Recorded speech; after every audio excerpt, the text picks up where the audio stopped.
ಮತ್ತೆ OIC ಮಕ್ಕಳ ನಿರ್ವಹಣೆ ಹೇಗೆ ಚೆನ್ನಾಗಿರ್ತಕ್ಕಂಥ ಸ್ಕೂಲ್ ಇದೆ, ಬಿಲ್ಡಿಂಗ್ ಇದೆ, ಆಮೇಲೆ ಸಾಕಷ್ಟು ಪಾಠೋಪಕರಣಗಳದಾವ, ಪುಸ್ತಕಗಳದಾವ, ಆದ್ರೂ ಕೂಡ ಸ್ಕೂಲಿಗೆ ಮಗು ಬರ್ತಾ ಇಲ್ಲ. ಇಷ್ಟೆಲ್ಲಾ ವ್ಯವಸ್ಥೆ ಕೊಟ್ಟು ಮಗುನ ಯಾವ ರೀತಿ ನಾವು ಟ್ರ್ಯಾಕಿಂಗ್ ತೆಗೆದುಕೊಂಡು ಬರಬೇಕು ಅಂತಕ್ಕಂಥದ್ದು ಎರಡನೇ ಸಮಸ್ಯೆ. ಇವುಗಳಿಗೆ ಪರಿಹಾರಗಳನ್ನು ಕೂಡ ನಾವು ಅಲ್ಲಿ ಚರ್ಚೆ ಮಾಡಿದ್ವಿ. ಆದ್ರೆ ನಾನು ನಿಮ್ಮ ಜೊತೆಗೆ ಇಲ್ಲಿ ಕೇವಲ ಸಮಸ್ಯೆಗಳನ್ನ ಮಾತ್ರ ಓದ್ತೀನಿ. ವಿಶೇಷ ಮೂರನೇ ಪಾಯಿಂಟ್ ಯಾವಪ್ಪ ಅಂತಂದ್ರೆ ವಿಶೇಷ ಅಗತ್ಯವುಳ್ಳ ಮಕ್ಕಳ ಸಮನ್ವಯ ಕಲಿಕೆ ಹೇಗೆ. CWS ಇರ್ತಕ್ಕಂಥ ಮಕ್ಕಳಿಗೆ ಈಗ ಅವನಿಗೆ ಒಬ್ಬರಿಗೆ ಕಣ್ಣು ಕಾಣಿಸ್ತಿರಂಗಿಲ್ಲ, ಒಬ್ಬರಿಗೆ ಕಿವಿ ಕೇಳಿಸ್ತಿರಂಗಿಲ್ಲ, ಒಬ್ಬರಿಗೆ ಮಾತನಾಡಲಿಕ್ಕೆ ಬರ್ತಿರಂಗಿಲ್ಲ, ಒಬ್ಬರಿಗೆ ಸರಿಯಾಗಿ ಕೂರ್ಲಿಕ್ಕೆ ಬರ್ತಿರಂಗಿಲ್ಲ. ಅಂತ ಮಕ್ಕಳನ್ನ ಈ ಸಮನ್ವಯ ಶಿಕ್ಷಣವನ್ನ ಕೊಡ್ರಿ ಅಂತಕ್ಕಂಥ ಮಾತನ್ನು ಹೇಳ್ತಾರೆ. ಅದು ಹೇಗೆ ಕಷ್ಟ ಸಾಧ್ಯ ಅಂತಕ್ಕಂಥ ಮಾತನ್ನು ಅಲ್ಲಿ ಚರ್ಚೆ ಮಾಡಿದ್ವಿ. ಇನ್ನು 4ನೇ ಪಾಯಿಂಟ್ ಯಾವಪ್ಪ ಅಂತಂದ್ರೆ 3 ರಿಂದ 6 ವರ್ಷಕ್ಕೆ ಕಲಿಸುವ ಶಿಕ್ಷಕರ ವಿದ್ಯಾರ್ಥಿ ಏನು ಅಂದ್ರೆ ನಾವೀಗ ಮಾಡ್ತಕ್ಕಂಥದ್ದು 5+3 ನಾವೆಲ್ಲ ವರ್ಕ್ ಮಾಡ್ತಕ್ಕಂಥವ್ರು teachers, especially primary school teachers. ಹಾಗಾದ್ರೆ 3 ರಿಂದ 6 ವರ್ಷಕ್ಕೆ ಕಲಿಸುವ ಶಿಕ್ಷಕರ ವಿದ್ಯಾರ್ಥಿ ಏನು, ಅದಕ್ಕಿರ್ತಕ್ಕಂಥ ಪರಿಹಾರಗಳೇನು ಅಂತಕ್ಕಂಥದ್ದು. ಇನ್ನು 5ನೇ ಪಾಯಿಂಟ್ ಏನಪ್ಪ ಅಂತಂದ್ರೆ 3 ರಿಂದ 6 ವರ್ಷದ ಮಕ್ಕಳಿಗೆ ಕಲಿಸುವುದು ಹೇಗೆ, ಅಂದ್ರೆ ಏನ್ ಕಲಿಸೋದು ಅವ್ರಿಗೆ, ಅದಕ್ಕಿರ್ತಕ್ಕಂಥ ಟೆಕ್ಸ್ಟ್ ಬುಕ್ ಏನು, ಅದಕ್ಕಿರ್ತಕ್ಕಂಥದ್ದು ಮಾನದಂಡಗಳೇನು ಅಂತಕ್ಕಂಥದ್ದು. ಇನ್ನು ನೆಕ್ಸ್ಟ್ ಬರ್ತಕ್ಕಂಥದ್ದು, ಈಗ ನನ್ನ ವರ್ಗಕೋಟಡಿಯಲ್ಲಿ 4 ಮಕ್ಕಳು ಇದ್ವು ಅಂತ ಬೆಳಗ್ಗೆ ತಾನೇ ಸರ್ 3ನೇ ಅವಧಿಯಲ್ಲಿ ಹೇಳಿದ್ರು. ಈಗ ಅವ್ರನ್ನ ಸೂಕ್ಷ್ಮವಾಗಿ ನೀವೊಂದು ಕ್ಷೇತ್ರ ಭೇಟಿ ಕರ್ಕೊಂಡು ಹೋದಾಗ ಅವ್ರನ್ನ ಅಬ್ಸರ್ವ್ ಮಾಡಬೇಕು. ಅವನಿಗೆ ಎದರಲ್ಲಿ ಆಸಕ್ತಿ ಇರ್ತೈತಿಲ್ಲ, ಆಸಕ್ತಿಯನ್ನು ಗುರುತಿಸಿ ಆ ಮಗುವನ್ನ ಕೆಟ್ಟಲ್ಲಿ ವಾಯ್ಸ್ ಅದನ್ನು ಹೊಡಿಬೇಕು ಅಂತ ಹೇಳಿದ್ರು. ಹಾಗಾದ್ರೆ for example if I have 40 students in my class, how I have to categorise them, ಇದಿರ್ತಕ್ಕಂಥ ಒಂದು ಬಿಗ್ ಸವಾಲ್ ಅಂತಕ್ಕಂಥದ್ದು. ಇನ್ನು ಮುಂದೆ ಬರ್ತಕ್ಕಂಥದ್ದು, ಒಂದ್ ವೇಳೆ 3 ರಿಂದ 6 ವರ್ಷಕ್ಕೆ ಕಲಿಸ್ತಕ್ಕಂಥ ಮಕ್ಕಳಿಗೆ ಈಗ ಏನ್ ನೀವು ಪ್ಲಾನ್ ಹಾಕೊಂಡಿರಿ ಅಂದ್ರೆ ಅಲ್ಲಿ ಬರ್ತಕ್ಕಂಥ ಹುಡುಗರು 3 ವರ್ಷ 4 ವರ್ಷ 5 ವರ್ಷ ನಮ್ಮ ಸರ್ಕಾರಿ ಸ್ಕೂಲ್ಗಳಿಗೆ ಬರ್ತಕ್ಕಂಥ ಸರ್ಕಾರಿ ಶಾಲೆಗಳಿಗೆ ಬರ್ತಕ್ಕಂಥ ಮಕ್ಕಳು 5 ವರ್ಷ 10 ತಿಂಗಳ ಮಕ್ಕಳು ಬರ್ತಾವ. ಹಾಗಾದ್ರೆ ಅದಕ್ಕಿಂತ ಪೂರ್ವದಲ್ಲಿ ಇರ್ತಕ್ಕಂಥ ಮಕ್ಕಳನ್ನ ನಾವು ಎಲ್ಲಿ ಹೋಗಿ ಅವ್ರ ಕಾಂಟ್ಯಾಕ್ಟ್ ಮಾಡೋದು, ಹಾಗಾದ್ರೆ ಅಲ್ಲಿ ಹೋಗಿ ಕಾಂಟ್ಯಾಕ್ಟ್ ಮಾಡೋ ಬದಲಿ ಅವುಗಳಲ್ಲಿ ನಮ್ಮ ಶಾಲೆಗೆ ಬಂದು ಫೀಡ್ ಮಾಡಿದ್ರೆ ಚೆನ್ನಾಗಿರ್ತೈತೆ ಅಂತಕ್ಕಂಥದ್ದು ಈ ಒಂದು ಪಾಯಿಂಟ್ಸ್ ಗಳನ್ನ ನಾವಿಲ್ಲಿ ಕಲೆ ಹಾಕಿದ್ದೇವೆ. ಇದಕ್ಕಿಂತ ಹೆಚ್ಚಿನ ಎಲ್ಲ ಟ್ರ್ಯಾಕ್ಗಳಲ್ಲಿ ಬರ್ತಾವ ಅಂತ ಹೇಳಿ ಅವಕಾಶ ಕೊಟ್ಟಿದ್ದಕ್ಕಾಗಿ ಧನ್ಯವಾದಗಳು.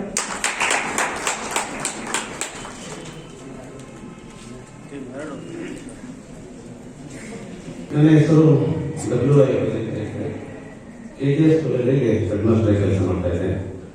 ಟ್ರ್ಯಾಕ್ ನಂಬರ್ 2 ಸಂಪನ್ಮೂಲ ವ್ಯಕ್ತಿಗಳು ಶ್ರೀ ಮಮದಾಪುರ್ ಸರ್ ಮತ್ತು ಕುಮಾರ್ ಸರ್ ಅವರು. ನಮಗೆ ಹೊಸ ರಾಷ್ಟ್ರೀಯ ಶಿಕ್ಷಣ ನೀತಿಯಲ್ಲಿ ಬಹಳಷ್ಟು ಚರ್ಚಿತವಾಗಿರ್ತಕ್ಕಂಥ ವಿಷಯ ಪ್ರಾರಂಭಿಕ ಶಿಕ್ಷಣ ಬುನಾದಿ ಹಂತದಲ್ಲಿ ನಾವು ಶಿಕ್ಷಣವನ್ನ ಕೊಡ್ತಕ್ಕಂಥ ಸಂದರ್ಭದಲ್ಲಿ ಏನೆಲ್ಲ ಎದುರಾಗಬಹುದು ಅಂತಕ್ಕಂಥದ್ದು. 34 ವರ್ಷಗಳ ನಂತರ ಈ ಹೊಸ ರಾಷ್ಟ್ರೀಯ ಶಿಕ್ಷಣ ನೀತಿಯನ್ನು ಅನುಷ್ಠಾನಗೊಳಿಸ್ತಾ ಇದ್ದೇವೆ. ಇದರಲ್ಲಿ ಮೂಲಭೂತವಾಗಿ ಮಕ್ಕಳು ಈ ನಾಡಿನ ಸಂಪತ್ತು ಅಂತ ಎಂದು ಅನ್ಕೊಂಡಾಗ ಹೊಸ ಪರಿಕಲ್ಪನೆಯನ್ನ ಪ್ರಾರಂಭಿಕ ಶಿಕ್ಷಣ ಈ 5, 3, 3, 4 ಈ ಹಂತಗಳಲ್ಲಿ ಕೊಡುವಾಗ ಮೊದಲನೆಯ ಈ M1, M2, M3 ಮತ್ತು 1, 2 ಕಾನ್ಸೆಪ್ಟ್ ಅನ್ನ ಅನುಷ್ಠಾನಗೊಳಿಸುವ ಸಂದರ್ಭದಲ್ಲಿ ರಾಷ್ಟ್ರೀಯ ಶಿಕ್ಷಣ ನೀತಿಯಲ್ಲಿ ಏನ್ ಹೇಳ್ಕೊಂಡು ಹೋಗಿದೆ, ಹಾಗಾದ್ರೆ ಅದರಲ್ಲಿರ್ತಕ್ಕಂತಹ ಪರಿಕಲ್ಪನೆಗಳನ್ನ ನಾವು ಅರ್ಥೈಸಿಕೊಂಡಾಗ ಏನೆಲ್ಲ ಸಮಸ್ಯೆಗಳು ಬರ್ಬೋದು, ಅದಕ್ಕೆ ನಾವು ಏನೆಲ್ಲ ನಮ್ಮ ಸಲಹೆ ಅಥವಾ ನಮ್ಮ ಸಮಸ್ಯೆಗಳು ಅನ್ನೋದ್ರ ಬಗ್ಗೆ ಚರ್ಚೆ ಮಾಡಿದಾಗ ಈ M1, M2, M3 ಮತ್ತು 1, 2 ಬಹಳಷ್ಟು ಇನ್ನೊಂದು ತರಗತಿಗೆ ಪೂರಕವಾಗಿ ವೇದಿಕೆಯನ್ನ ಲಿಂಕ್ ಕಲ್ಪಿಸುವಾಗ ಬಹುಶಃ ಈ ಹಂತಕ್ಕೆ ತುಂಬಾ ಸೂಕ್ಷ್ಮವಾಗಿ ರಾಷ್ಟ್ರೀಯ ಶಿಕ್ಷಣ ನೀತಿಯಲ್ಲಿ ಗಮನಿಸಿದಾಗ ಒಂದು ಹಂತ ಪರಿಪೂರ್ಣವಾದರೆ ಇನ್ನೊಂದು ಹಂತಕ್ಕೆ ಅಣಿಯಾಗಲಿಕ್ಕೆ ಏನು ತೊಂದರೆ ಆಗ್ತದೆ ಆ ಹಂತವನ್ನ ಪೂರ್ಣಗೊಳಿಸಿದಾಗ ಬಹುಶಃ ಇದಕ್ಕೆ ಚರ್ಚಿತವಾಗತಕ್ಕಂಥ ಒಂದು ವಿಷಯ ಏನಂತಂದ್ರೆ ಔಪಚಾರಿಕ ಶಿಕ್ಷಣಕ್ಕಿಂತ ಅನೌಪಚಾರಿಕ ಶಿಕ್ಷಣಕ್ಕೆ ಒತ್ತು ಕೊಡುವುದು ಹೇಗೆ ಒಂದು ವ್ಯಾಪ್ತಿಯಲ್ಲೇ ತೆಗೆದುಕೊಂಡಾಗ ಇದರ ಬಗ್ಗೆ ತುಂಬಾ ಸೂಕ್ಷ್ಮವಾಗಿ ಚರ್ಚಿತವಾಗಿರ್ತಕ್ಕಂಥ ಒಂದು ಅಂಶ. ಇನ್ನು ಈ ಪ್ರಾರಂಭಿಕ ಹಂತದಲ್ಲಿನೇ 5 ನಾವು ಏನು M1, M2, M3, M4 1 2 ಒಳಗ ಬಹಳಷ್ಟು ಕಮ್ಯುನಿಕೇಶನ್ ಸ್ಕಿಲ್ ಅನ್ನ ಡೆವಲಪ್ ಮಾಡೋದು ಹೇಗೆ ಬಹಳ ಇದು ತುಂಬಾ ಉನ್ನತ ಹಂತದಲ್ಲಿ ಕೂಡ ಬಹಳಷ್ಟು ಪರಿಣಾಮಕಾರಿಯಾಗಿ ಇರತಕ್ಕಂಥ ಒಂದು ಅಂಶ ಅಂದ್ರೆ ನಾವು ತುಂಬಾ ಕಮ್ಯುನಿಕೇಶನ್ ತುಂಬಾ ಚೆನ್ನಾಗಿತ್ತು ಅಂದ್ರೆ ಬಹುಶಃ ಅವನು ಮಾತಾಡ್ತಾನೆ, ಅವನು ಓದ್ತಾನೆ, ಅವನು ಬರೀತಾನೆ. ಬಹುಶಃ ಈ ಪ್ರಾರಂಭಿಕ ಹಂತದಲ್ಲಿ ಏನು ಅಂತಂದ್ರೆ ಈ ಹಂತಕ್ಕೆ ಬಂದಾಗ ಬೇಸಿಕ್ ಸ್ಕಿಲ್ ಅನ್ನ ಪರಿಣಾಮಕಾರಿಯಾಗಿ ಆ ಮಗುವನ್ನ ಲಿಸ್ನಿಂಗ್ ಪವರ್ ಬೆಳೆಸುವಾಗ ಏನೆಲ್ಲ ತೊಂದರೆಗಳಾಗ್ತಾ ಇವೆ ಅದಕ್ಕೆ ಒಳಗೊಳಿಸತಕ್ಕಂಥ ಅಂಶಗಳು ಏನು ಅನ್ನೋದ್ರ ಬಗ್ಗೆ ಚರ್ಚಿತವಾಗಿರ್ತಕ್ಕಂಥ ಒಂದು ಮೂಲಭೂತ ಸಮಸ್ಯೆಗೆ ನಾವು ಚರ್ಚೆ ಮಾಡತಕ್ಕಂಥದ್ದು. ಬಹಳ ಒಂದು ಒಳ್ಳೆ ಪ್ರಶ್ನೆಯನ್ನ ನಮ್ಮ ಸ್ನೇಹಿತರು ಕೇಳತಕ್ಕಂಥದ್ದು ಏನು ಅಂತಂದ್ರೆ, ಬುನಾದಿ ಶಿಕ್ಷಣಕ್ಕಾಗಿ ರಾಷ್ಟ್ರೀಯ ಶಿಕ್ಷಣ ನೀತಿಯಲ್ಲಿ ಇಷ್ಟೆಲ್ಲ ಅವಕಾಶ ಕೊಟ್ಟಾಗ ಬಹಳಷ್ಟು ಇದು ಕರೆಕ್ಟ್ ಪ್ರಾಬ್ಲಮ್ ಹೌದು. ಸರ್ಕಾರಿ ಶಾಲೆಗಳಲ್ಲಿ ಏನು ವ್ಯವಸ್ಥೆ ಮಾಡಲಾಗಿದೆ ಇವತ್ತಿಗೆ ಇಡೀ ರಾಷ್ಟ್ರೀಯ ಶಿಕ್ಷಣ ನೀತಿ ಸಾಮಾಜಿಕ ಅಗತ್ಯತೆಗಳನ್ನ, ಸಾಮಾಜಿಕ ಅಂತರವನ್ನ, ಸ್ಥಳೀಯ ಪರಿಸರವನ್ನ, ಆರ್ಥಿಕ ವ್ಯವಸ್ಥೆಯನ್ನು ಗಮನಿಸಿದಾಗ ಇಷ್ಟು ಪರಿಪೂರ್ಣವಾಗಿ ಇನ್ನೊಂದು ಶಿಕ್ಷಣಕ್ಕೆ ನಾವು ಅಣಿಗೊಳಿಸುವಾಗ ಸರ್ಕಾರಿ ಶಾಲೆಗಳಲ್ಲಿ ಈ ಪ್ರಾರಂಭಿಕ ಶಿಕ್ಷಣಕ್ಕೆ ರಾಷ್ಟ್ರೀಯ ಶಿಕ್ಷಣ ನೀತಿಯಲ್ಲಿ ಏನೆಲ್ಲ ಅವಕಾಶ ಮಾಡಿಕೊಂಡಿದೆ ಅನುಷ್ಠಾನಕ್ಕೆ ಅಂತಕ್ಕಂಥದ್ದು ಕೂಡ ಚರ್ಚೆ ಆಗಿದೆ. ಬಹುಶಃ ಬಹಳಷ್ಟು ನಾವು ಏನು ಅಂತಂದ್ರೆ, ಹಾಗಾದ್ರೆ ಅಂಗನವಾಡಿಗಳನ್ನ ಸರ್ಕಾರಿ ಶಾಲೆಗಳಲ್ಲಿ ಮರ್ಜಿ ಮಾಡುವಂತ ವ್ಯವಸ್ಥೆ ಇದೆ ಅಂತಂದಾಗ ಹಾಗಾದ್ರೆ ಇಷ್ಟು ಪ್ರಮುಖವಾಗಿರ್ತಕ್ಕಂತಹ 1, 2, 3 ಒಂದೇ ತರಗತಿಗೆ 2ನೇ ತರಗತಿಗೆ ಗಮನಿಸುವಾಗ ಅವರು ಯಾವ ತರನಾಗಿ ಈ ಔಪಚಾರಿಕ ಅನೌಪಚಾರಿಕ ಶಿಕ್ಷಣವನ್ನ ನಾವು ಕೊಡುವ ನಿಟ್ಟಿನಲ್ಲಿ ಇದ್ದಾಗ 1, 2 ಈ 5 ಹಂತದ ಶಿಕ್ಷಣಕ್ಕೆ ಅವರು ಯಾವ ತರನಾಗಿ ತಯಾರಾಗಿರಬಹುದು. ಹಾಗಾದ್ರೆ ಈ ಹಂತದ ಮಕ್ಕಳಿಗೆ ರಿಸೋರ್ಸ್ ಅನ್ನು ಯಾವ ತರ ಯೋಜಿಸಬಹುದು, ಮ್ಯಾನ್ ರಿಸೋರ್ಸ್ ಅಂತಕ್ಕಂಥದ್ದು ಬಹಳ ಸೂಕ್ಷ್ಮವಾಗಿರ್ತಕ್ಕಂಥ. ಯಾಕಂತಂದ್ರೆ ಬಹಳಷ್ಟು ಇವತ್ತು ನಾವು ನೋಡಬಹುದು ಹೇಳಿದ್ರು ಎಲ್ಲಿ ಆ ಪ್ಲಾನ್ ಮಾಡುವಾಗ ಆ ಯೋಜನೆಗೆ ಒಂದು ಒಳ್ಳೆ ಮ್ಯಾನ್ ರಿಸೋರ್ಸ್ ವೆರಿ ಇಂಪಾರ್ಟೆಂಟ್ ಅಂತಾರೆ. ಮ್ಯಾನ್ ರಿಸೋರ್ಸ್ ಎಲ್ಲಿ ಗ್ಯಾಪ್ ಆಗ್ತದೆ ಅಲ್ಲಿ ಪರಿಪೂರ್ಣವಾಗಿರ್ತಕ್ಕಂಥ ಪರಿಕಲ್ಪನೆ ಇಲ್ಲೇ ಇರೋದಿಲ್ಲ. ಹಾಗಾದ್ರೆ ರಾಷ್ಟ್ರೀಯ ಶಿಕ್ಷಣ ನೀತಿಯಲ್ಲಿ ಮೂಲ ಶಿಕ್ಷಣ ಕೊಡಬೇಕಾಗಿತ್ತು ಅಂತಂದ್ರೆ ಮ್ಯಾನ್ ರಿಸೋರ್ಸ್ ಆ ವ್ಯವಸ್ಥೆಗೆ ಅನ್ನೋದ್ರ ಬಗ್ಗೆ ತುಂಬಾ ಚರ್ಚಿತವಾಗಿರ್ತಕ್ಕಂಥ ಒಂದು ಅಂಶ ಆಗಿದೆ. ಇನ್ನು ಈ ಹಂತಕ್ಕೆ ಬಂದಾಗ ಬೋಧನಾ ಪದ್ಧತಿ ಹೇಗಿರಬೇಕು ಬಹಳಷ್ಟು ಸೂಕ್ಷ್ಮವಾಗಿ ಗಮನಿಸತಕ್ಕಂಥದ್ದು. ಯಾಕಂದ್ರೆ ಈ ಮಕ್ಕಳನ್ನ ನಾವು ತುಂಬಾ ಹೇಳ್ತಾ ಇದ್ದಾರೆ, 3 ವರ್ಷದ ಮಕ್ಕಳು 100 ವರ್ಷದ ಅಂಶವನ್ನು ಗಮನಿಸ್ತಾ ಇರುವಾಗ ಇವರು ಕಂಟ್ರೋಲ್ ಮಾಡತಕ್ಕಂಥ ರೀತಿ ಹೇಗೆ ಅಂತಂದಾಗ ಇವರು ಮೆಥಡಾಲಜಿ ಯಾವ ಬಳಸ್ತೀವಿ, ಮೆಥಡಾಲಜಿ ಮತ್ತು ಮ್ಯಾನ್ ಎರಡು ಕೋರಿಲೇಟೆಡ್. ಮೆಥಡಾಲಜಿ ತುಂಬಾ ಅದನ್ನು ನಾವು ಹೇಳ್ಕೊಂಡು ಹೋದಾಗ ಆ ಮೆಥಡಾಲಜಿಯನ್ನ ಮ್ಯಾನ್ ಎರಡೂ ಕೂಡ ಹೆಂಗೆ ನಾವು ಸಂಯೋಜನೆ ಮಾಡಬಹುದು, ಕೋಆರ್ಡಿನೇಷನ್ ಮಾಡಬಹುದು ಅಂತಕ್ಕಂಥ ಒಂದು ಸಮಸ್ಯೆ ಇದನ್ನು ಕೂಡ ಚರ್ಚೆ ಮಾಡತಕ್ಕಂಥ ಒಂದು ಅಂಶ ಆಗಿದೆ. ಇದಕ್ಕಾಗಿ ಕಲಿಕೋಪಕರಣಗಳನ್ನ, ಭೌತಿಕ ಅಂಶಗಳನ್ನ, ವ್ಯವಸ್ಥೆಯನ್ನ ರಾಷ್ಟ್ರೀಯ ಶಿಕ್ಷಣಕ್ಕೆ ಮೂಲಭೂತ ಶಿಕ್ಷಣಕ್ಕೆ ಹೇಗೆಲ್ಲ ಕಲ್ಪಿಸಿದ್ದಾರೆ ಅನ್ನೋದ್ರ ಬಗ್ಗೆ ಕೂಡ ಚರ್ಚಿತವಾಗಿರ್ತಕ್ಕಂಥ ಒಂದು ಅಂಶ. ಹಾಗಾದ್ರೆ ಮೊದಲ 5 ವರ್ಷದ ಶಿಕ್ಷಣಕ್ಕಾಗಿ ಪಠ್ಯಕ್ರಮ ಒಂದು ಫ್ರೇಮ್ವರ್ಕ್ ನಮ್ಗೆ ಏನಾಗಿದೆ, ಏನು ಆಗಿರಬಹುದು, ಹಾಗಾದ್ರೆ ಹೇಗಿರಬೇಕು ಅನ್ನೋದ್ರ ಬಗ್ಗೆ ಕೂಡ ತುಂಬಾ ಒಂದು ಚರ್ಚಿತವಾಗಿರ್ತಕ್ಕಂಥ ಅಂಶ. ಒಬ್ಬರು M1, M2, M3 ಬಹಳಷ್ಟು ಏನು ಅಂತಂದ್ರೆ ಮಕ್ಕಳಿಗೆ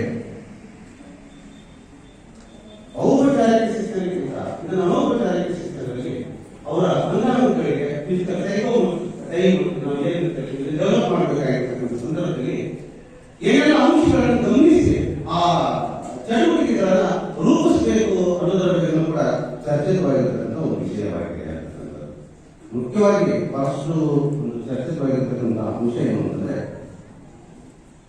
ಮೇಲ್ವರ್ಗದ ಅಥವಾ 6, 7, 8ನೇ ತರಗತಿ 9, 10, 11, 12 ತರಗತಿಗಳನ್ನ ಹೀರಿಕೊಂಡು ಮಾಡಬೇಕು ಅನ್ನೋದರ ಮೇಲೆ ಅವಶ್ಯಕತೆಯನ್ನ ತುಂಬಾ ಒತ್ತಿ ಹೇಳಿರ್ತಕ್ಕಂಥದ್ದಾಗಿದೆ. ಇನ್ನು ಬಹಳಷ್ಟು ಇನ್ನೊಂದು ಅಂಶ ಚರ್ಚಿತವಾಗಿರ್ತಕ್ಕಂಥದ್ದು ಏನು ಅಂತಂದ್ರೆ, ಬಹಳಷ್ಟು ಸಮಸ್ಯೆವಾಗಿರ್ತಕ್ಕಂಥದ್ದು ಭಾಷೆ. ನಾವು ಯಾವ ಭಾಷೆಯನ್ನ ಲ್ಯಾಂಗ್ವೇಜ್ ಅನ್ನ ಆ ಹಂತದಲ್ಲಿ ಬಳಸಬೇಕು ಅನ್ನೋದ್ರ ಬಗ್ಗೆ. ಯಾಕಂತಂದ್ರೆ ಒಂದೇ ಭಾಷೆಯನ್ನ ನಾವು ಕಲಿಸ್ತೋದಾಗ ಬೇರೆ ನಮ್ಮ ಸರ್ಕಾರಿ ಶಾಲೆಗಳಲ್ಲಿ ನಾವು ಒಂದೇ ಭಾಷೆಯನ್ನ ಅಥವಾ ನಾವು ಸ್ಥಳೀಯ ರೀಜನಲ್ ಲ್ಯಾಂಗ್ವೇಜ್ ಬಳಸಬೇಕಂತಿದೆ ರಾಷ್ಟ್ರೀಯ ಶಿಕ್ಷಣ ನೀತಿಯಲ್ಲಿ.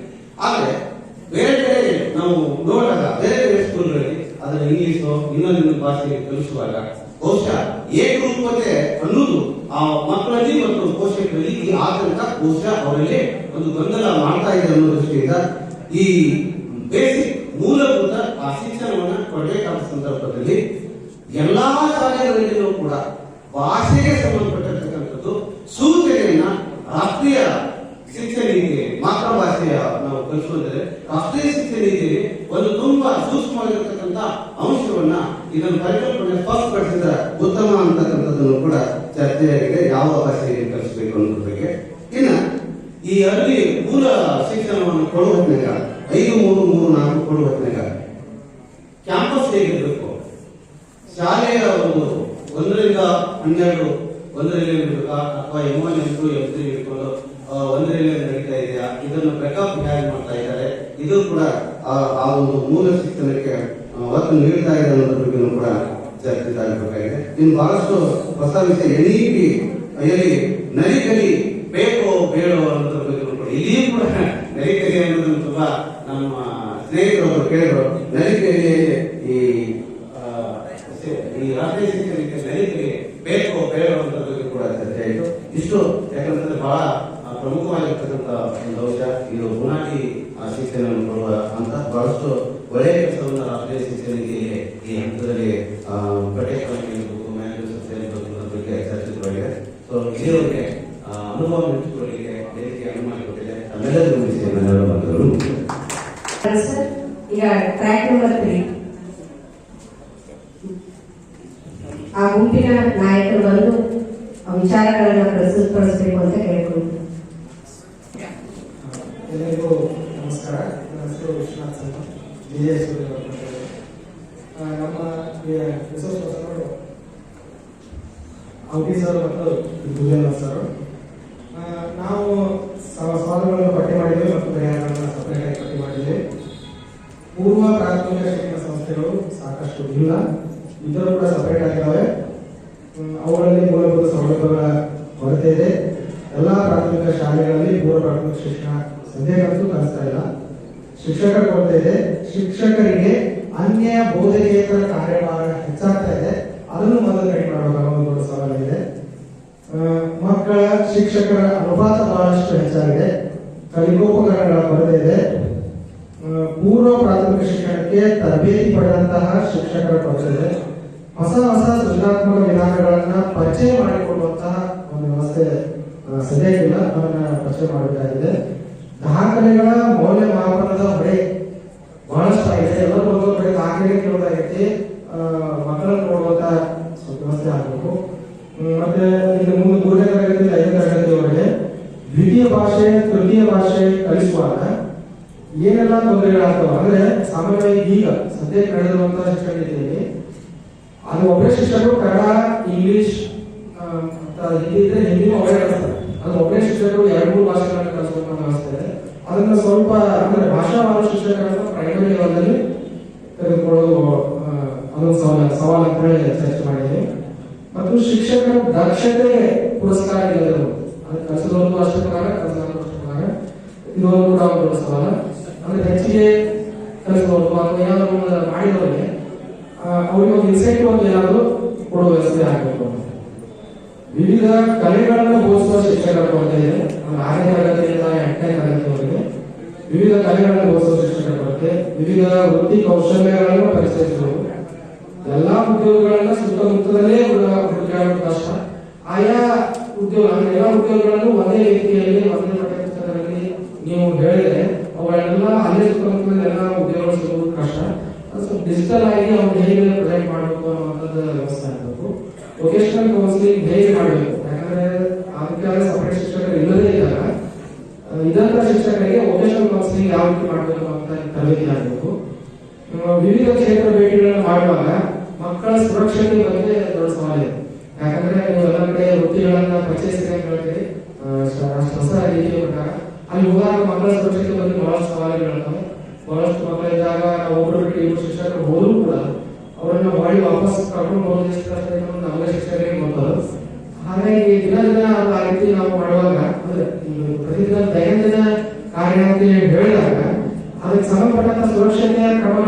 ಹೇಳಬೇಕಾಗುತ್ತೆ. ಅವುಗಳನ್ನ ಸದ್ಯದ ಸವಾಲು ಅದೇ ಇದೆ.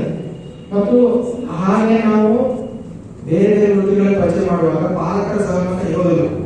ನಮಗೆ ಬೇಕಾಗಿದೆ ಅದೇ ಹುಟ್ಟಿ ಬೆಳೆದ ಕಲಿಸ್ತಾರೆ ಅಮ್ಮವರು ಅಂತಾವು ಅವ್ರು ಅಂದಾಗ ಅಥವಾ ಮಕ್ಕಳ ಕೇವಲ ಮಕ್ಕಳ ಅಭಿಪ್ರಾಯ ಕೇಳಿದ್ರೆ ಪಾಲಕರ ಅಭಿಪ್ರಾಯ ಕೂಡ ಅಂದ್ರೆ ಪಾಲಕ ಒಪ್ಪಿಗೆ ಪಡೆಯೋದು ಕೂಡ ದೊಡ್ಡ ಸವಾಲಾಗಿದೆ. ಮತ್ತೆ ಈಗ ಹೈಸ್ಕೂಲಲ್ಲಿ 9ನೇ ತರಗತಿ 12ನೇ ತರಗತಿ ನೋಡಿದಾಗ ಶಿಕ್ಷಕರ ಕೊರತೆ, ಮೌಲ್ಯಮಾಪನ ಮಾಡೋದು ಬಹಳ ಕಷ್ಟ ಇದೆ. ಯಾಕಂದ್ರೆ ಸೆಮಿಸ್ಟ್ರಿ ಪದ್ಧತಿ ಬಂತಂದ್ರೆ ಒಂದ್ ಸೆಮಿಸ್ಟ್ರಿ ಒಂದ್ ವಿಷಯ ಕಲಿತ, ಇನ್ನೊಂದು ಸೆಮಿಸ್ಟ್ರಿ ಇನ್ನೊಂದು ವಿಷಯ ಕಲಿತಂದ್ರೆ ಅವ್ನಿಗೆ ಯಾವ ವಿಷಯದಲ್ಲಿ ಫಲಿತಾಂಶ ಯಾವ ರೀತಿ ಮೌಲ್ಯಮಾಪನ ಮಾಡಬೇಕು ಅನ್ನುವಂಥ ಒಂದು ಸವಾಲಿದೆ. ಮತ್ತು ಮಕ್ಕಳಿಗೆ ಬೇಕಾದ ವಿಷಯವನ್ನು ಅವರಿಗೆ ಕೊಟ್ಟು ಒಬ್ಬ ಶಿಕ್ಷಕನ ಹತ್ರ 3 ಮಕ್ಕಳು ಬಂದ್ರು, ಇನ್ನೊಬ್ಬ ಶಿಕ್ಷಕನ ಹತ್ರ 4 ಮಕ್ಕಳು ಬಂದ್ರೆ ಕಾರ್ಯಭಾರ ಹಂಚೋದು ಸ್ವಲ್ಪ ಕಷ್ಟ ಆಗುತ್ತೆ. ಯಾಕಂದ್ರೆ ಮಕ್ಕಳೇ ಚಾಯ್ಸ್ ಮಾಡುವಂತ ಸಂದರ್ಭದಾಗ ಎಲ್ಲಾ ಮಕ್ಕಳು ಒಂದೇ ವಿಷಯಕ್ಕೆ ಕೊಟ್ಟರು, ಇನ್ನೊಂದು ವಿಷಯಕ್ಕೆ ಮಕ್ಕಳೇ ಇಲ್ಲ ಅಂದಾಗ ಅಥವಾ ಒಬ್ಬರಿಗೆ ಮಕ್ಕಳಿದ್ದಾಗ ಮಕ್ಕಳ ಶಿಕ್ಷಕರ ಕಾರ್ಯಭಾರ ಸ್ವಲ್ಪ ಸಮಾನವಾಗಿರುವುದಿಲ್ಲ ಅನ್ನೋ ಒಂದು ಸವಾಲು. ಮತ್ತು ಎಲ್ಲರಿಗೂ ಸಮಾನ ಶಿಕ್ಷಣ ನೀಡುವುದು ಹೇಗೆ ಅನ್ನುವಂಥ ತರಬೇತಿ ನಮ್ಮ ಶಿಕ್ಷಕರಿಗೆ ಆಗಬೇಕಾಗಿದೆ. ಇದಕ್ಕೆ ಕೆಲವೊಂದಿಷ್ಟು ಪ್ರಯಾಣಗಳನ್ನು ನಾವು ಚರ್ಚೆ ಮಾಡಿದ್ದೇವೆ. ಎಲ್ಲ ಶಿಕ್ಷಕರಿಗೂ ನೇಮಕಾತಿ ಕೊಡಬೇಕು ಮತ್ತು ಶಿಕ್ಷಕರನ್ನ ನೇಮಿಸಬೇಕು. ಮಕ್ಕಳ ಶಿಕ್ಷಕರ ಅನುಪಾತ ಕಡಿಮೆ ಆಗಬೇಕು. ಇದು ನಮ್ಮ ಮುಖ್ಯ ಶಿಕ್ಷಣದ ಒಂದು ಸಮಸ್ಯೆ ಏನಪ್ಪ ಅಂದ್ರೆ ಮಕ್ಕಳ ಶಿಕ್ಷಕರ ಮತ್ತು ಶಿಕ್ಷಕರ ಅನುಪಾತ ಬಹಳಷ್ಟು ಹೆಚ್ಚಿದೆ. 70 ಹುಡುಗರಿಗೆ ಒಬ್ಬ ಶಿಕ್ಷಕರಾಗುತ್ತೆ. ಅಷ್ಟೂ ಹುಡುಗರಿಗೆ ವೈಯಕ್ತಿಕ ಕಾಳಜಿ ವಹಿಸಿ ಅಸಾಧ್ಯ. ಅಂತದ್ರಲ್ಲಿ ನೀವು ವಿಷಯದ ಆಯ್ಕೆಗೆ ಮತ್ತು ನೀವು ಅವಕಾಶ ಕೊಟ್ಟರೆ ಅದು ಸಮಸ್ಯೆ ಮತ್ತಷ್ಟು ದ್ವಿಗುಣ ಆಗುವಂತ ಸಾಧ್ಯತೆ ಇದೆ. ಅದನ್ನು ಸ್ವಲ್ಪ ಗಮನಿಸಬೇಕು. ಮತ್ತೆ ಸೃಜನಾತ್ಮಕ ಆಟ ಪಾಠಗಳ ವಿಧಾನಗಳನ್ನು ಪರಿಚಯಿಸಬೇಕು. ದಾಖಲೆಗಳ ಹೊರೆ ಕಡಿಮೆ ಮಾಡಬೇಕು. ಬೇರೆಯವರು ಬಂದದನ್ನು ನೋಡಬಾರ್ದು, ಮಕ್ಕಳನ್ನು ಟೆಸ್ಟ್ ಮಾಡಬೇಕು. ಏನ್ ಹೇಳ್ತಾರೆ ಏನಿಲ್ಲ ಅನ್ನೋದು ಮಕ್ಕಳನ್ನ ಟೆಸ್ಟ್ ಮಾಡ್ಕೊಂಡು ಹೋದಾಗ ನಾವು ಕೂಡ ಮಕ್ಕಳನ್ನ ಹೆಚ್ಚು ಕಲಿಸಲಿಲ್ಲ, ಮಕ್ಕಳ ಬಗ್ಗೆ ಹೆಚ್ಚು ಕಾಳಜಿ ವಹಿಸಲಿಕ್ಕೆ ಅನುಕೂಲ ಆಗ್ತದೆ. ಬೋಧಕೇತರ ಕಾರ್ಯಗಳಿಗೆ ವಹಿಸಬಾರ್ದು. ಮತ್ತು ಭಾಷಾ ಶಿಕ್ಷಕರು ಸಪರೇಟ್ ಆಗಿ ಪ್ರೈಮರಿ ಲೆವೆಲ್ ಅಲ್ಲಿ ಕನ್ನಡಕ್ಕೂ ಬೇರೆ, ಇಂಗ್ಲಿಷ್ ಬೇರೆ, ಹಿಂದಿ ಬೇರೆ ಅಂತ ವ್ಯವಸ್ಥೆ ಆಗಬೇಕು. ಹೆಚ್ಚಿನ ದಕ್ಷತೆ ಇರುವ ಶಿಕ್ಷಕರಿಗೆ ಇನ್ಸೆಂಟಿವ್ ಕೊಡಬೇಕು. ಮತ್ತು ಸಮಾಜಮುಖಿ ಪುರಸ್ಕಾರವನ್ನು ಕಲಿಯಬೇಕು. ನಾವೇ ಅರ್ಜಿ ಹಾಕಿ ಉತ್ತಮ ಶಿಕ್ಷಕ ಪ್ರಶಸ್ತಿ ತೆಗೆದುಕೊಳ್ಳೋದ್ರಲ್ಲಿ ಯಾವುದೇ ಅರ್ಥ ಇಲ್ಲ. ಶಿಕ್ಷಕರಿಗೆ ಏನಾದರೂ ನೀವು ಇನ್ಸೆಂಟಿವ್ ಕೊಡ್ತಿದ್ದೀರಿ, ಪ್ರಶಸ್ತಿ ಕೊಡ್ತಿದ್ದೀರಿ ಅಂದ್ರೆ ನೀವೇ ಗುರುತಿಸಿ ಪರಿಚಯಿಸುವ ವ್ಯವಸ್ಥೆ ಆಗಬೇಕು. ಅರ್ಜಿ ತೆಗೆದುಕೊಳ್ಳುವಂಥದ್ದು ಬಹಳ ಅವಮಾನಕಾರಿ ವ್ಯವಸ್ಥೆ, ಅಂತ ವ್ಯವಸ್ಥೆ ಹೋಗಬೇಕು. ಮತ್ತು ಉದ್ಯೋಗಗಳಿಗೆ ಸೂಕ್ತ ಮಾರ್ಕೆಟ್ ಇದೆಯೋ ಇಲ್ಲೋ ಅನ್ನೋದು ಕೂಡ ಗಮನಿಸಬೇಕು. ಯಾಕಂದ್ರೆ ಈ ಕುಂಬಾರಿಕೆ ಹೇಳ್ತೀವಿ, ಆದ್ರೆ ಮಾರ್ಕೆಟ್ ಅಲ್ಲಿ ಅವರಿಗೆ ಯಾವುದೇ ಬೆಲೆ ಇಲ್ಲ. ಸದ್ಯ ಈಗ ಕುಂಬಾರಿಕೆ ಹೇಳ್ಬಿಟ್ಟು ಅವ್ರ ಆಸಕ್ತಿ ಇರ್ತದೆ, ಆದ್ರೆ ಮಾರ್ಕೆಟ್ ಹೋದ್ರೆ ಕುಂಬಾರಿಕೆಗೆ ಬೆಲೆ ಇಲ್ಲ, ವ್ಯಾಲ್ಯೂ ಇಲ್ಲ, ಡಿಮಾಂಡ್ ಇಲ್ಲ. ಹಾಗಾದ್ರೆ ಅಂದ್ರೆ ಅವ್ರು ಸ್ವಉದ್ಯೋಗ ಶಾಲೆಯಿಂದ ಹೊರಗೆ ಬಂದು ಸ್ವಉದ್ಯೋಗ ಮಾಡಲಿಕ್ಕೆ ಇಷ್ಟಪಟ್ಟರು ಕೂಡ ಅದು ಬೆಲೆ ಇಲ್ಲದನ್ನು ನಾವು ಕಲಿಸುವುದರಿಂದ ಅದೇ ವೃತ್ತಿಯಲ್ಲಿ ಹೇಗೆ ನಾವು ಹೊಸ ವಿಧಾನಗಳನ್ನ, ಮಾರ್ಕೆಟಿಂಗ್ ವಿಧಾನಗಳನ್ನ, ಡಿಜಿಟಲ್ ವಿಧಾನಗಳನ್ನ, ಇಂಪ್ರೂವೈಸ್ ವರ್ಷನ್ ಕಲಿಸುವುದು ಹೇಗೆ ಅನ್ನುವಂಥದ್ದು ಕೂಡ ನಾವು ಹೇಳ್ಕೊಡ್ಬೇಕು. ಕೇವಲ ಕುಂಬಾರಿಕೆ ಅಲ್ಲ, ಅದರಲ್ಲಿ ಯಾವ ಹೊಸ ವಿಧಾನಗಳು ಬಂದಿದ್ದಾರೆ. ಈಗ ಯಾಕಂದ್ರೆ ಅವನು ಶಾಲೆ ಬಂದಾಗ ಅವ್ನು ಉಪಯೋಗ ಆಗುತ್ತೆ. ಉದ್ಯೋಗವನ್ನು ಹೇಳ್ತದೆ ಅಂದ್ರೆ ಆ ಉದ್ಯೋಗಕ್ಕೆ ಮಾರ್ಕೆಟ್ ವ್ಯಾಲ್ಯೂ ಕೂಡ ನಾವೇ ಬರುವಂಗೆ ಮಾಡಬೇಕು ಅನ್ನೋದು ಚರ್ಚೆ ಆಯಿತು. ಮತ್ತು ಆರ್ಥಿಕ ಸಹಾಯವನ್ನು ಸ್ವಲ್ಪ ನೀಡಬೇಕು. ಯಾಕಂದ್ರೆ ಶಿಕ್ಷಕರಿಗೆ ಆ ಉದ್ಯೋಗದಲ್ಲಿ ಯಾವ ರೀತಿ ಆರ್ಥಿಕ ತೊಂದರೆಗಳಿದಾವೆ ಅಂತ ಕೂಡ ನಾವು ನೋಡಿಕೊಂಡಾಗ ಸಹಾಯ ಮಾಡಲು ಅನುಕೂಲ ಆಗುತ್ತೆ. ಮತ್ತು ಕ್ಷೇತ್ರ ಭೇಟಿ ನೀಡುವಾಗ NGOಗಳ ಸಹಾಯ ನಮಗೆ ಸಿಕ್ಕರೆ ಬಹಳಷ್ಟು ಅವಕಾಶ ಇದೆ. ಸದ್ಯಕ್ಕಂತೂ NGOಗಳು ಶಿಕ್ಷಕರಿಗೆ ಎಲ್ಲಿ ಹೋಗಲ್ಲ ಅಂದ್ರೆ ಯಾವ ಸಹಾಯ ಇಲ್ಲ. NGOಗಳ ನೇಮಕ ಮಾಡೋದ್ರಿಂದ ಅವರಿಗೂ ಒಂದು ಸಹಾಯ ಮಾಡೋದಾಗುತ್ತೆ, ನಮಗೂ ಕೂಡ ಈ ಕ್ಷೇತ್ರ ಭೇಟಿ ನೀಡುವಾಗ ಅವ್ರ ಸಹಾಯ ಪಡಬೇಕು. ಮತ್ತು ಈ ಶಿಕ್ಷಕರ ನೇಮಕಾತಿಗಳು ಹೆಚ್ಚಾಗಬೇಕು ಮತ್ತು ತರಬೇತಿಗಳು ಹೆಚ್ಚಾಗಬೇಕು. ಮೌಲ್ಯಮಾಪನದ ಬಗ್ಗೆ ಸಾಕಷ್ಟು ಸಂಸ್ಥೆಗಳಿವೆ, ಅವೆಲ್ಲ ಪರಿಹಾರ ಆಗಬೇಕು ಅನ್ನೋಂಥದ್ದು ನಾವು ಚರ್ಚೆ ಮಾಡಬೇಕು.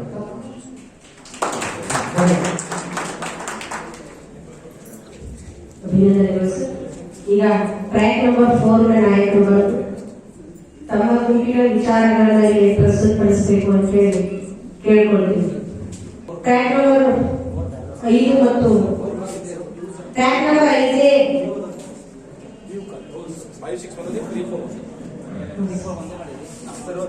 ಸರ್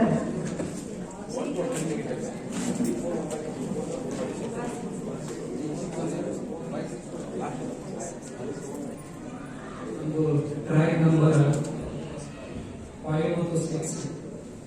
ಪದವಿ ಪೂರ್ವ ಶಿಕ್ಷಣವಾಗಿ ಈಗ ಒಂದೇ ಸಂಖ್ಯಾ ಕಡಿಮೆ ಇರೋದ್ರಿಂದ ಮೊದಲನೇದಾಗಿ ನಮ್ಮದು PUC ಕಾಲೇಜ್ ಲೆವೆಲ್ ಅಂತಂದ್ರೆ 11+12 ಲೆವೆಲ್ ಇರೋದ್ರಿಂದ ಟೀನೇಜ್ ಗ್ರೂಪಿನ ಮಕ್ಕಳು ಬಂದಿರ್ತಾರೆ ನಮ್ಮ ಹತ್ರ. ಅಂಥವ್ರಿಗೆ ಒಂದು ಹದಿಹರೆಯದ ಸಮಸ್ಯೆಗಳ ಕುರಿತಾಗಿ ಸಂಪೂರ್ಣವಾದಂತಹ ಒಂದು ಜ್ಞಾನ ಇರ್ತಕ್ಕಂಥದ್ದನ್ನ ಪಾಠದಲ್ಲಿ ಅಳವಡಿಸಿದ್ರೆ ಚೆನ್ನಾಗಿರ್ತದೆ. ನಾನು BA biology lecturer, second PU science ಅಲ್ಲಿ ಒಂದು ಪಾಠ ಆದ ಮಕ್ಕಳಿಗೆ ಹ್ಯೂಮನ್ ಹೆಲ್ತ್ ಅಂಡ್ ಡಿಸೀಸ್ ಅಂತ ಹೇಳಿ ಅಂಥವ್ರ ಮಕ್ಕಳಿಗೆ ಒಂದು ಸಂಪೂರ್ಣ ಮಾಹಿತಿಯನ್ನು ಕೊಟ್ಟರೆ ಸ್ವಲ್ಪ ಅದ್ರ ಬಗ್ಗೆ ಅವರೊಂದು ಬೇಸಿಕ್ ನಾಲೆಜ್ ಖಂಡಿತವಾಗ್ಲೂ ಬರ್ತದೆ. ಎರಡನೇದಾಗಿ ಉಪನ್ಯಾಸಕರ ಮತ್ತು ವಿದ್ಯಾರ್ಥಿಗಳ ಅನುಪಾತದಲ್ಲಿ ಬಹಳ ದಿನಗಳಿಂದ ಬೇಡಿಕೆ ಇದೆ ನಮಗೆ. ಎಲ್ಲ ಪ್ರೈಮರಿ ಹೋದ, ಹೈಸ್ಕೂಲ್ ಹೋದ, ಕಾಲೇಜ್ ಹೋದ 100, 120, 150 ಮಕ್ಕಳು ಓದ್ತಿರ್ತಾರೆ. ಒಬ್ಬರೇ ಶಿಕ್ಷಕರು ಉಪನ್ಯಾಸಕರು ನಾವು ಬೋಧನೆ ಮಾಡ್ತಾ ಇದ್ದೀವಿ. ಇದು ಅವ್ಯಾಹತವಾಗಿ ನಡ್ಕೊಂಡು ಬಂದಿಲ್ಲ.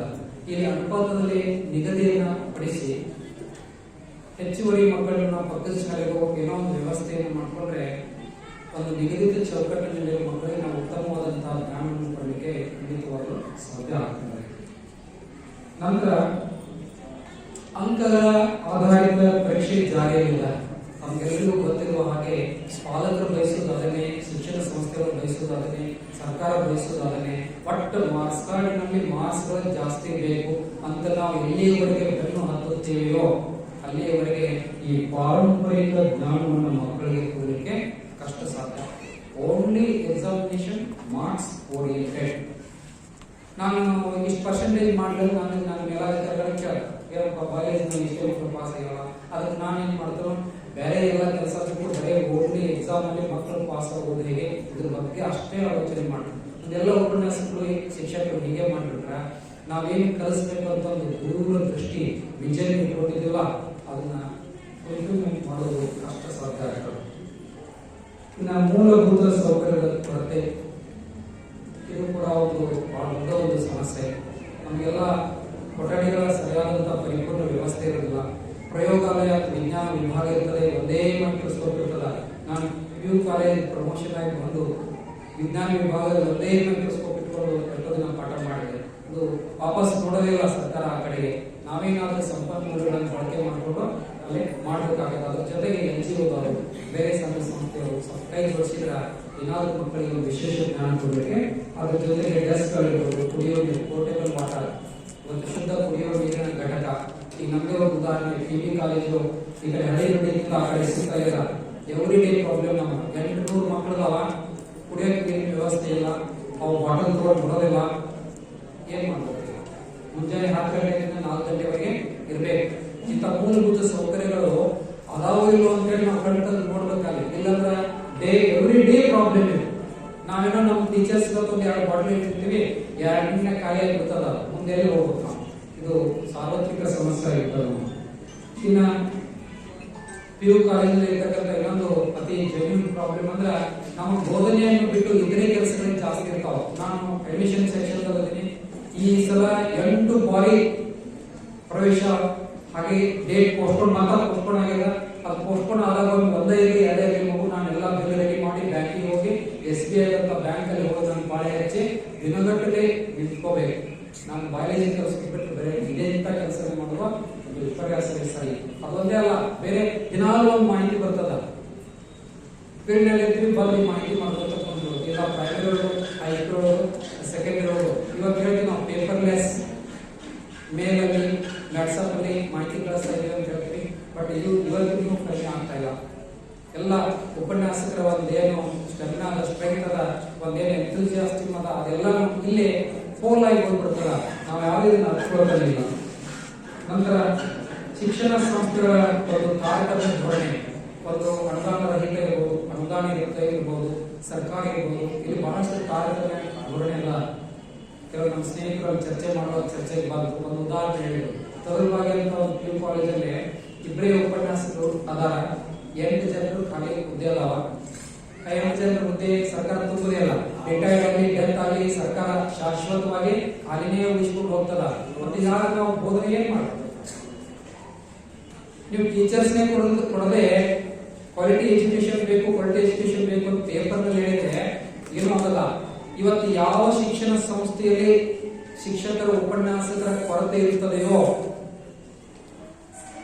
ಬೋಧನೆ ಮಾಡೋರು ಕೊರತೆ ಇರ್ತದಂತಂದ್ರೆ ಏನ್ ಮಾಡಿದ್ರೆ ಈ ಸಮಸ್ಯೆಯನ್ನು ಬೇರೆ ಏನಾದ್ರು ಒಂದು ವ್ಯವಸ್ಥೆ ಮಾಡ್ಕೋಬೇಕು. ಕಾಲೇಜು ಪ್ರಾರಂಭಕ್ಕೆ ಒಂದನೇ ದಿನನೇ ಸಿಬ್ಬಂದಿ ಸೈನಿಕರ ತರ ನುಗ್ಗಿ ಅವತ್ತು ಫಸ್ಟ್ ಡೇ ಎಲ್ಲಾನು ಸಂಪೂರ್ಣವಾಗಿ ನಡೆದ್ರೆ ಯಶಸ್ವಿ ಆಗ್ತದೆ. ಇಲ್ಲಂದ್ರ ಈಗಾಗಲೇ ಒಂದು ತಿಂಗಳಾಗಿದೆ, ನಮಗೆ ಇನ್ನೂ ಗೆಸ್ಟ್ ಲೆಕ್ಚರ್ ನೇಮಕಾತಿ ಆಗಿಲ್ಲ ಅಂದ್ರೆ ಇನ್ನೂ ಇದು ಟೀಚರ್ಸ್ ಬರ್ತಾ ಇದ್ದಾರೆ. ಮತ್ತೆ ಈ ಒಂದು ತಿಂಗಳು ಆಗಿ ಹೋಗ್ತಲ್ಲ, ಅವ್ರನ್ನ ಏನ್ ಮಾಡ್ಬೇಕು? ಇದಕ್ಕೆ ಪರಿಹಾರವಿಲ್ಲ ನಮ್ಮ ಹತ್ರ. ಇದರ ಉದಾಹರಣೆ ನಾನು ಅಷ್ಟೇ.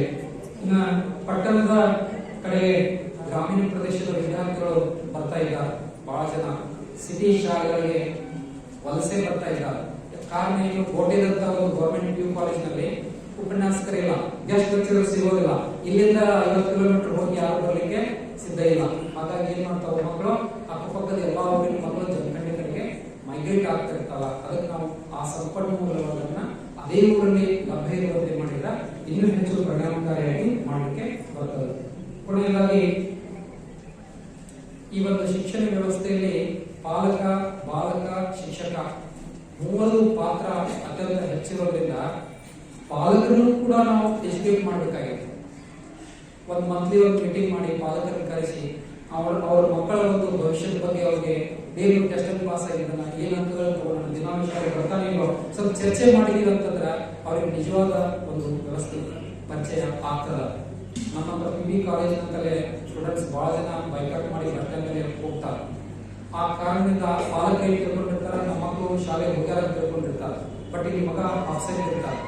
ಸಾಕಷ್ಟು ಬಾರಿ ನಾವು ಫೋನ್ ಮಾಡಿ ಪಾಲಕರನ್ನು ಕರೆಸಿ ಅವ್ರಿಗೆ ಕನ್ವಿನ್ಸ್ ಮಾಡ್ತಿರ್ತೀವಿ. ಹೀಗಾಗಿ ಪಾಲಕರನ್ನು ಕೂಡ ನಾವು ಎಜುಕೇಟ್ ಮಾಡೋದ್ರಿಂದ ಇನ್ನೂ ಹೆಚ್ಚು ಇದನ್ನ ಇಂಪ್ಲಿಮೆಂಟ್ ಮಾಡಲಿಕ್ಕೆ ಸಾಧ್ಯ ಆಗ್ತದೆ. ಇವೆಲ್ಲವಕ್ಕೂ ಪರಿಹಾರ ಅಂತೇಳಿ ಸಂಸ್ಕೃತದಲ್ಲಿ ಒಂದು ಗಾದೆ ಹೇಳ್ತದ, ಕ್ರಿಯಾಸಿದ್ಧಿ ಸತ್ರಿ ಭವತಿ ಮಹತಾಂ ನೋಪಕರಣಿ. ಯಾವುದೇ ಒಂದು ಕಾರ್ಯದ ಸಿದ್ಧಿಗೆ ಯಶಸ್ವಿಯಾಗಬೇಕಾದ್ರೆ ಕೇವಲ ಉಪಕರಣಗಳಷ್ಟೇ ಮಹತ್ವದ್ದಲ್ಲ, ಅಲ್ಲಿ ನಮ್ಮ ಮನಸ್ಸಿನ ಸತ್ವವು ಮುಖ್ಯ. ಅಟಿಟ್ಯೂಡ್ ಚೇಂಜ್ ಆಗುತ್ತೆ. ನನಗಾಗಿಲ್ಲ, ಈಗಿಲ್ಲ, ಕಾಲೇಜಿನಲ್ಲಿ ಸ್ಕೂಲಲ್ಲಿ ಕೂತ್ಕೊಂಡ್ರೆ ಏನು ಮಾಡೋಕ್ಕಾಗಲ್ಲ. ಏನೂ ಇಲ್ಲದರ ಮಧ್ಯದಲ್ಲೇ ಏನನ್ನಾದರೂ ಎಂದು ನಾವು ಮಾಡಬೇಕಾಗಿದೆ ಅಂತ ಹೇಳ್ತಾ ಅವಕಾಶಕ್ಕಾಗಿ ಧನ್ಯವಾದ.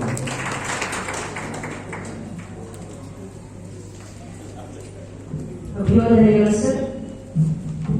ಈಗ ಕಾರ್ಯಕ್ರಮದ ಕೊನೆಯ ಘಟ್ಟ ಸಮಾರೋಪ ಸಮಾರಂಭ.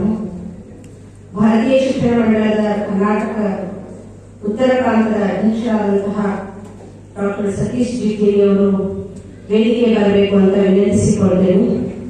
ಅದೇ ರೀತಿಯಾಗಿ ಈಗ ಸಮಾರೋಪ ಭಾಷಣ ಮಾಡಲಿರುವಂತಹ ಡಾಕ್ಟರ್ ವಿಶ್ವನಾಥ್ ಹಂಪಿಹೊಳಿ ಅವರು ವೇದಿಕೆಗೆ ಬರಬೇಕು.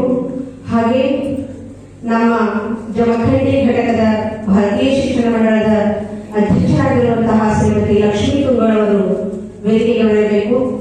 ಅದೇ ರೀತಿಯಾಗಿ ಸರ್ಕಾರಿ ಪ್ರಥಮ ದರ್ಜೆ ಮಹಿಳಾ ಕಾಲೇಜಿನ ಪ್ರಾಂಶುಪಾಲರು ಅವರು ಕೂಡ ವೇದಿಕೆಗೆ ಬರಬೇಕು ಅಂತ ಹೇಳಿ ನಾನು ಕೇಳ್ಕೊತೀನಿ. ಹಾಗೆಗಳಿಸಲು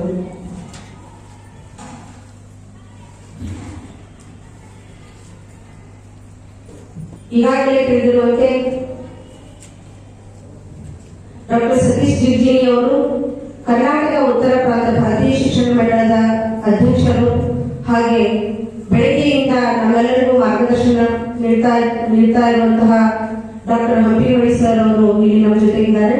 ಹಾಗೆ ಲಕ್ಷ್ಮೀ ತುಂಗಳ ಮೇಡಮ್ ಅವರು ಭಾರತೀಯ ಶಿಕ್ಷಣ ಮಂಡಳ ಜಮಖಂಡಿ ಘಟಕದ ಅಧ್ಯಕ್ಷರು. ಕಳೆದ 3 ವರ್ಷಗಳಿಂದ ಅವರು ಭಾರತೀಯ ಶಿಕ್ಷಣ ಮಂಡಳದ ಅಡಿಯಲ್ಲಿ ನಡೆಯುತ್ತಿರುವಂತಹ ಚಟುವಟಿಕೆಗಳ ನೇತೃತ್ವವನ್ನು ವಹಿಸ್ತಾ ನಮಗೆಲ್ಲರಿಗೂ ಮಾರ್ಗದರ್ಶನ ಮತ್ತು ಸಲಹೆ ಸೂಚನೆಗಳನ್ನ ನೀಡ್ತಾ ಬಂದಿದ್ದಾರೆ. ಸೊ ಇವತ್ತಿನ ದಿವಸ ತಮ್ಮೆಲ್ಲರಿಗೂ ನಾನು ಈ ಕಾರ್ಯಕ್ರಮದ ವತಿಯಿಂದ ಈ ಕಾಲೇಜಿನ ಪ್ರಾಂಶುಪಾಲರಿಗೂ ಹಾಗೂ ಡಾಕ್ಟರ್ ಸತೀಶ್ ಜಿಗ್ಗೇರಿ ಅಧ್ಯಕ್ಷರು ಭಾರತೀಯ ಶಿಕ್ಷಣ ಮಂಡಳ ಇವರಿಗೂ, ಹಾಗೆ ಡಾಕ್ಟರ್ ಲಕ್ಷ್ಮೀ ತುಂಗಳ್ ಜಮಖಂಡಿ ಘಟಕದ ಅಧ್ಯಕ್ಷರು ಇವರಿಗೂ, ಮತ್ತೆ ಶ್ರೀಯುತ ಡಾಕ್ಟರ್ ಹಂಪಿಹೊಳಿ ಇವರಿಗೂ ಕೂಡ ನಾನು ಸ್ವಾಗತವನ್ನ ಕೋರ್ತಾ ಇದ್ದೀನಿ. ಈಗ